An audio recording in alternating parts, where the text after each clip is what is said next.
প্রতি রবিবার একটা অলিখিত নিয়ম, বড়মশাই আমি আর আমার রাজকন্যা বেরিয়ে পড়ি ঘুরতে। আজকের গন্তব্য আবার সেই প্রিয় শোলা বিচ। হ্যাঁ, আগেও গেছি, কিন্তু জানেন, এই জায়গাটা এমন, যতবারই আসি ততবারই নতুন করে প্রেমে পড়ি। শোলা ব্রিজ পেরিয়ে রাস্তা যেন ধীরে ধীরে গল্প বলে। এক পাশে ঝাউ গাছ আর অন্য পাশে ঢেউয়ের ডাক। মনে হয় প্রকৃতি বলে ওঠে, থেমে যাও একটু, নিজের সঙ্গে থাকো।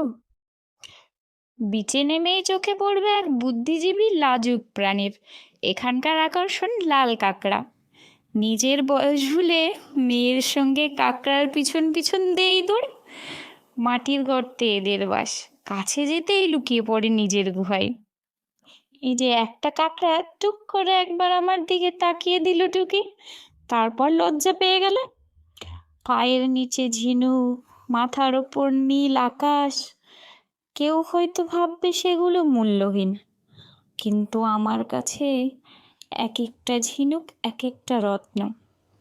ফিরতে মন চায় না, মনে হয় সময়টা যদি আটকে দিতাম। আমার এই ভিডিও দেখে যাদের এখানে যেতে ইচ্ছা করছে তারা একবার অবশ্যই জানাবেন আমায় কমেন্টে।